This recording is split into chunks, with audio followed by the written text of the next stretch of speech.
This is Celebration Church, but it's more than just a building or a church. We have a calling to be a place where people can find a relationship with God instead of religion. A place where freedom is found and acceptance given, and every person can discover their purpose and experience the kind of fulfillment only God can give. Together we will raise, lead, and empower a generation to change the world. Here, Jesus is famous, and all the glory goes to God. This is Celebration. This is our family. Welcome home.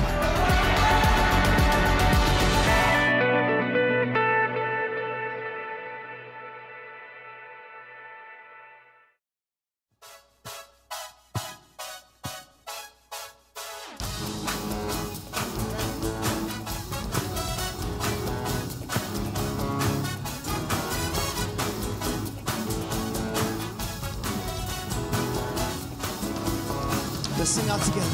Jesus the same as yesterday, today, and forevermore.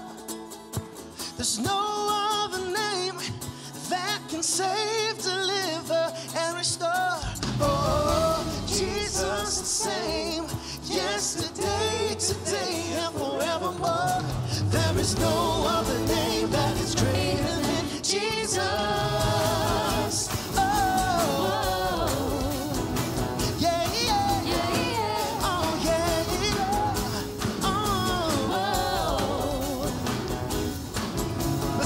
Goodness this morning, come on. Faithful, powerful, wonderful. Jesus is beautiful, merciful, supernatural. Jesus is highly, He is mighty, He is worthy. Jesus is, He is gracious, patient, He is generous, in the Prince, and there is no other name that is greater than Jesus. Jesus the same, yesterday, today, and forevermore. There's no other name that can save, deliver, and restore.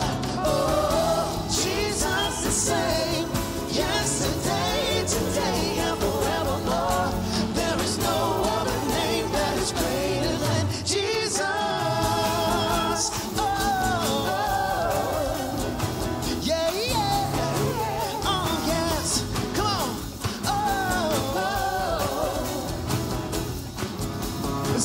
Excellence, come on. Excellent, magnificent, omnipotent.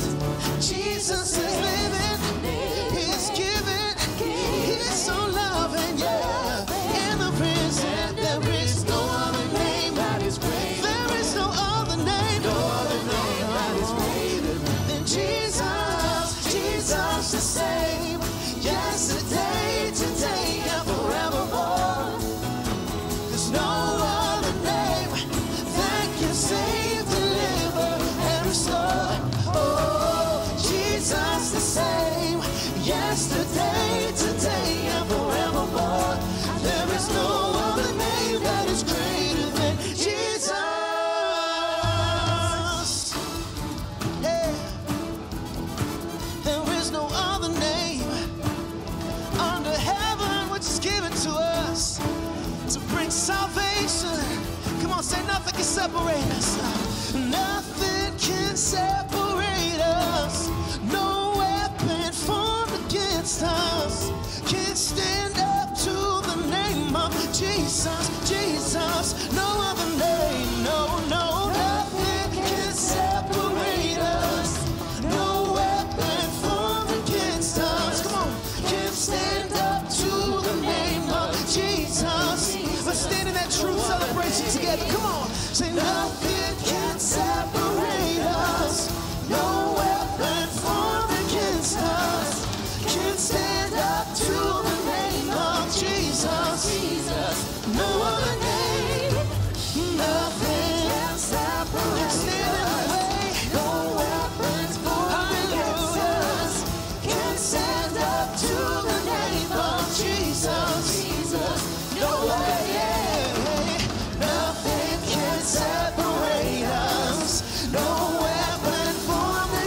Jesus can stand up to the name of Jesus. No other name that is greater than Jesus. The same yesterday, today, and forevermore. Thank you, Jesus, for staying the same. No other name that can save, deliver, and restore. Oh, Jesus the same yesterday, today, and forevermore. There is no other name that is greater than Jesus. Oh, I'm standing on your rock. Oh, yeah. Oh, there is no other name but Jesus. This morning, we're picking up at 2 Kings in the Old Testament, 2 Kings chapter 6, verse 8. It says, now the king of Aram was at war with Israel. So, give you a little background here. When King David, this is the one who killed Goliath and wrote all those Psalms, the great King David, during his kingdom, all of Israel was united together, all 12 tribes, from the north all the way down to the south. It maintained that way throughout his lifetime and throughout the lifetime of his son Solomon. But after that, then there was a split. North and south split from each other. People always having one thing or the other they love to fight about. So it wound up as a divided kingdom, and it stayed that way. There were the 10 tribes to the north called Israel. That's who we're going to be focusing on in today's account. The southern group was called Judah. It consisted of Judah and the other tribe, Benjamin, and they were the southern side. Now, the southern group stayed true to the line of David. They made sure that every king that came was through the Davidic line, and they were the more devout believers. They were the ones who were very strict, maintaining that line, tried to really keep the purity. They resisted intermarrying with other nations around them, and they became the strongest of the two. Eventually, the northern kingdoms were basically wiped out. They were up in Samaria and stuff. They were the ones who eventually became the Samaritans. We read about the Good Samaritan, or we talked a few weeks ago about the Samaritans. The woman at the well, she was a Samaritan woman. They kind of got jacked up in their perspective. Jesus said to the Samaritan woman, you know, you guys don't really know what you're talking about when it comes to worshiping God, because they kind of got jacked up. But they were basically, you know, still related to the Jews. I mean, they were part of Abraham's seed, but they kind of got all messed up. The Jews, because they came from Judah, that's where the word Jew comes from, they were the ones that maintained the line and as best as they could. In fact, even though there was no king after they came back from the Babylonian disbursement, they came back, for those of you who know the history, they came back, and when they came back, they were now occupied by other nations, and when Jesus was born, they were still occupied. The Romans were occupying them, but they still kept track of their history and who came from whom, particularly of the line of David. Now, oftentimes you'll read in the Gospels someone calling out to Jesus, "Oh, son of David." Jesus came from a very prestigious family. It would be like, you know, you're a Kennedy or some big line family in American history. They all knew who Jesus and his family were. They were all from the line of David. It was kind of a big deal. So they recognized him as such. So anyway, the two divided kingdoms, Israel eventually completely got wiped out and stuff. But throughout the book of Kings and Chronicles, if you read in the Old Testament, it's telling us a story that goes for about 400 years. This is twice the time the U.S. has been in a country, is when these kings were ruling in these two countries. So anyway, they had different kings, they had different prophets that came. Israel had two of his most notable prophets were Elijah, who was quite a powerful prophet, and Elisha, also extremely powerful. They did amazing things. We'll visit them from time to time to show you some of the things that they did. Elijah eventually was taken up into heaven in a chariot. You know, he had a dramatic exit Woo! That's the way to go, right? So anyway, but Elijah was actually kind of comical in the way that he would do things, and Elisha as well. They were real butt-kicking prophets, but had a bit of a sense of humor, which I enjoy reading about. So anyway, so this is the situation. We're now talking about Israel, the northern kingdom, and Aram was at war with Israel. They were always at war with somebody. So anyway, the king of Aram would get together with his officers, and he said, I will set up my camp in such and such place. So they were at war. So he's strategizing with his leaders, and they're planning out how to do things and stuff.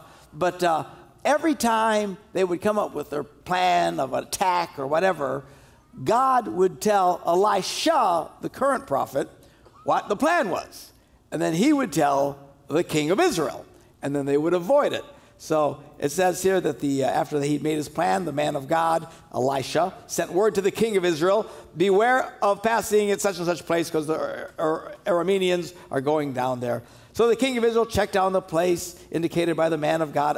Time and time, Elisha warned the king so that he was on his guard in such places. So no matter what plan they came up with in their secret little concave there as their battle plans, God would tell Elisha, Elisha would tell the king, and Israel would not fall into the trap. Well, this is driving the king of Aram nuts. How can they possibly know what's going on all the time?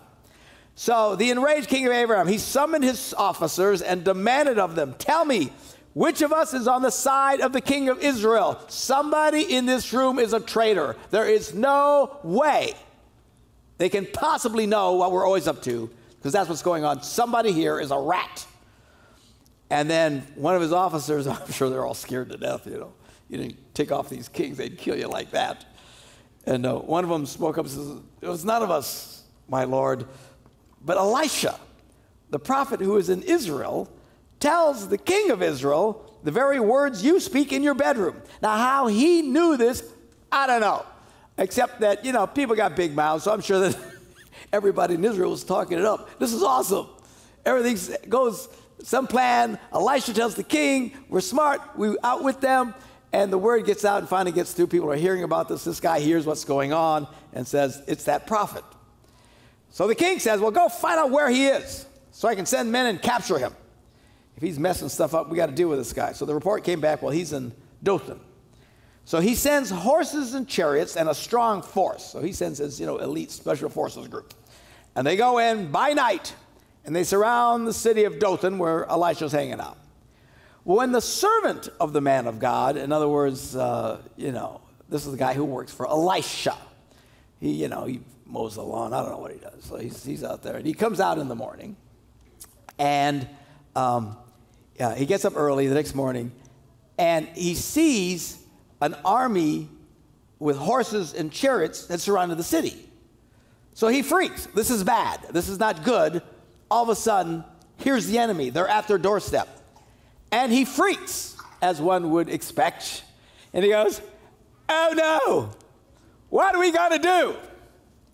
That's what the servant cries out. Now, I don't know if you've ever felt that way, where circumstances in your life are all going south, that everything you planned went badly, nothing worked out the way that you thought it was, and you just kind of feel overwhelmed, and all you can do is cry out and say, oh no, what are we going to do? Sometimes it's hard to know what to do. Life can be very, very challenging, and things can be very unexpected. You can plan for the very best. You don't know what's coming. Life is unexpected as a Donald Trump tweet. Hard to know what's going to come next. There's been a whole lot of days where I felt like Elijah's servant, where you walked out and it seemed like, oh man, look at the circumstances. Look at the armies coming against me. And all you can do is cry out to God, oh Lord, what do I do? You see, when we look at our present circumstances, it's easy to feel overwhelmed. At times, life is just flat out overwhelming.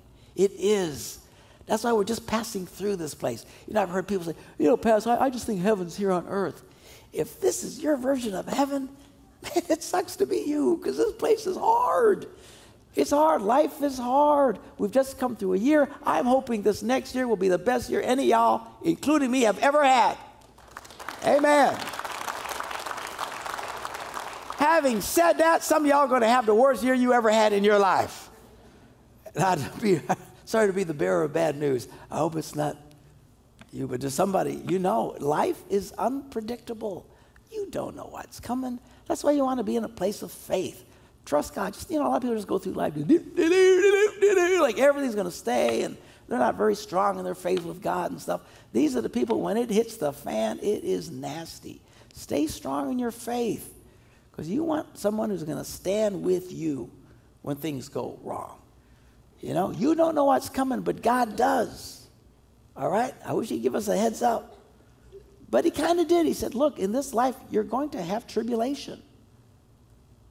Well, there's not a promise anybody wants to quote in the morning. Today I'm going to have tribulation. But it's the truth. He says, but be of good cheer. I've overcome the world. Life is hard. The good news is we die. Seriously. People say, that's not good news. Of course it is. This place is rough. We have it easy in America, but life generally it can be very challenging. We pass through here the best we can, giving glory to God, putting our trust and faith in him. And the good news is he'll never leave you. Jesus said, I will never leave you nor forsake you. There's times where you feel like God has left you. There's times where anybody feel like that? You feel totally alone. It's like, I don't know what's going on. I don't know what has happened. I didn't pick this. I didn't choose this. Oftentimes, some of the biggest troubles that come into our lives are things that are forced on us. There's some stupid stuff happens because of something stupid we did. At least that I get. Whoops, should have done that. But sometimes you get things where it's beyond your control. You didn't sign up for this. But you know what? God is always with us, and we can always trust him.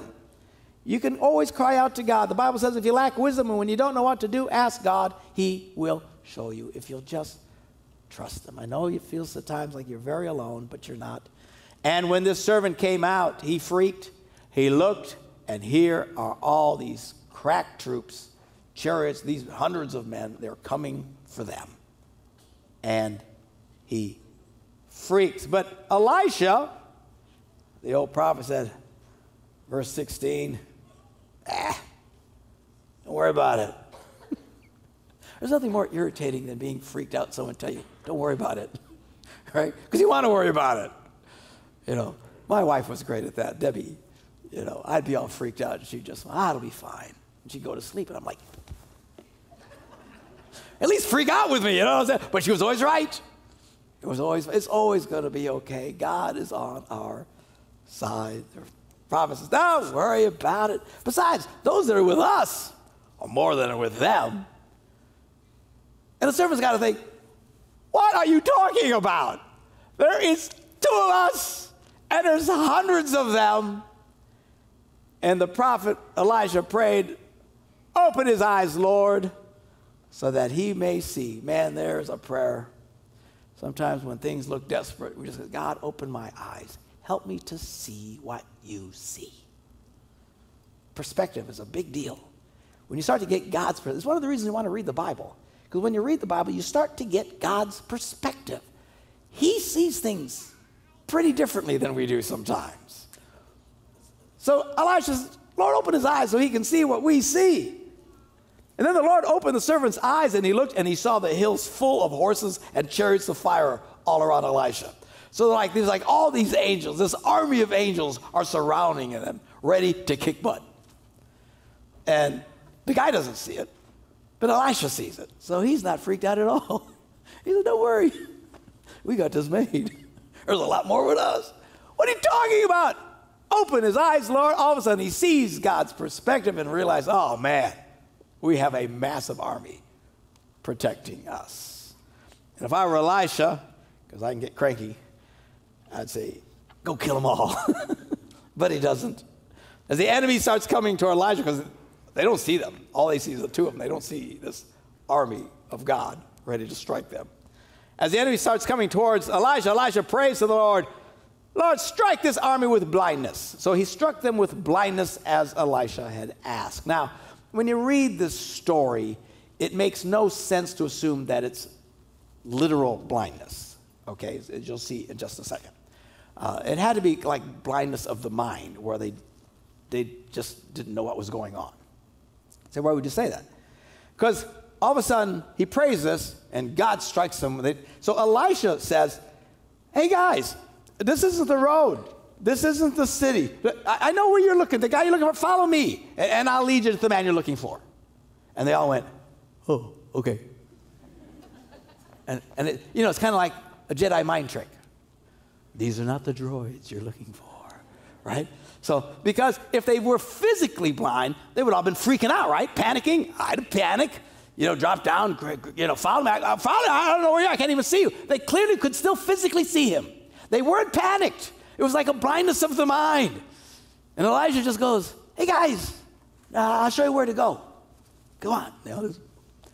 They followed him. And he leads them right into Samaria, into the city, which was the enemy territory. So they all go marching right into the heart of the enemy, to their enemy, right up to the king of Israel's fortress.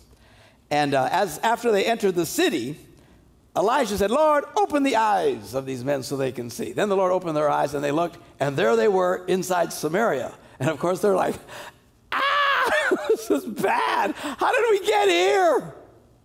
And they're surrounded, and the king of Israel asked Elijah, should I kill them? My father, should I kill them? Because, they're at war with these people. But Elisha, he's got to be having a blast with this, right? These two prophets really had a sense of humor, messing with people's heads. And he says, nah, don't kill them. He said, would you kill those you've captured with your own sword or bow? Tell you what, just set food and water before them so they can eat and drink, and then they go back to their king. So he prepared a great feast for them. Big feast, like Thanksgiving. They got turkey, stuffing, cranberry sauce. But the real cranberry, not the stuff with the cranberries in it. No. True cranberry sauce still has the marks of the can around it. You know what I'm talking about? That's holy cranberry. The rest is an abomination. This is true stuff I grew up with. So. I always insist on having that stuff. It's not, girls and people, I love it. It's true cranberry sauce to me. So anyway, they had a nice meal. They watched some football. And then he sends them away. And they return to their master. And what happens? So the bands of Aram stopped raiding Israel's territory. Sometimes the most effective thing you can be to someone who is trying to hurt you is to be nice to them. Now, don't misunderstand me. I do think there are times that you have to stand up and get in people's faces that are doing bad things. All that evil needs to triumph is for good people to do nothing. If we were the kind of people that never stood up to aggression, we'd all be speaking German today, or Japanese from Second World War. You have to stand up against stuff. And even in people's lives, sometimes you got to stand up and, I know, turn the other cheek and stuff, but sometimes there's the times where you actually got to throw the emotional punch and get people to stop what they're doing. I understand that, and I encourage that. A lot of people actually make this mistake. They are so in an effort to maintain peace that at the end of the day they have no peace in their lives because they never stand up. Couples at times need to get in each other's faces in their marriage. If you're the kind of people in your marriage where you never bring up things that are bothering you, at some point your marriage will fall apart. It'll always fall apart. These little squabbles and fights that couples have is actually good for them. Okay? Hey, this is bugging me. I don't like it. I don't like you. And then you finally make peace, and that's all healthy. But sometimes the best thing you can do when someone is just being mean and nasty to you is just be nice back to them. Say, how do I know the difference? Well, that's where you pray and you ask God for wisdom. And in this particular situation, the war came to an end at this time because Elisha was nice to these guys. He could have killed them all. They didn't have a chance. Instead, he had a big meal, sent them home, and the Bible said, so the bands of Aram stopped raiding Israel's territory. Well, they eventually started raiding. At times, these wars never ended, but It's a fascinating situation. So I don't know where you're at this morning. I, for one, I'm celebrating that this year is over. I'm hoping this next one goes a lot smoother. But whatever happens, let's be there for each other. One of the great things about being part of church is that we don't have to do this alone. We have people that we can be friends with, that we can pray for. The Bible encourages us to carry each other's burdens. We shouldn't have to be doing life alone. That's why we encourage people to get involved in small groups and different things in the church, different ministries, volunteering. Get to know people so that you can share your life with people. And whatever challenge is facing, again, we're starting a new year, everything resets, everything's fresh and new, and people make resolutions and all that other kind. I gave up on that a long time ago. I don't do resolutions. But it's a new year, and it's a fresh slate. But there's things coming. We don't know what's coming. There's all kinds of version of crazy. Challenges the church will run into that we never ran into before. Challenges that you'll run into you never ran into. Stuff's going to happen you couldn't even think of. But the good news is that he'll never leave us. He'll never forsake us. As long as we stand firm as a family of faith, we can encourage each other, carry each other's burdens, and in the end, if we'll trust God, he'll always be there for us and make peace. Amen. I'm going to encourage our ushers to come forward and get ready to serve communion this morning at our various campuses. It's what we do every Sunday, and certainly we're going to end this year taking communion together. This is when we reflect on what all of this is about. Jesus Christ died on the cross for our sins. His body was broken so we could be made whole. So who needs to be made whole? Man, some of us all need to be made whole. There's times where you feel as broken as you can ever feel. The good news is that he'll always put you back together again. His blood was shed so that we could wash the slate clean. So no matter where you're at this morning, we want to encourage you to join with us in communion. We're going to say a prayer together. Maybe you're here for the first time. Maybe you've been in church all your life, but you've never really surrendered your heart to God. We're going to pray this prayer together. And if you'll pray this prayer and really mean it, you can take your first steps of faith this morning and start really experiencing this wonderful thing. Life without God is really harsh. It's harsh anyway. But without God, man, you're on your own. And that's a cold feeling. With Christ in your life, he's always there. And you can trust him. He'll answer prayers. He turns things around. That's the huge difference. If you've never really experienced it, I'm going to pray this prayer, and I ask you to pray this with me. And maybe you can ask Christ into your life today, and you can start your first steps of faith. Let's all bow our heads together and pray this prayer together. Say, Dear Jesus, I believe you are the Son of God, and that you love me so much. You went to the cross, and you took my punishment. I ask you to come into my life and to forgive me. I surrender my heart to you. Amen.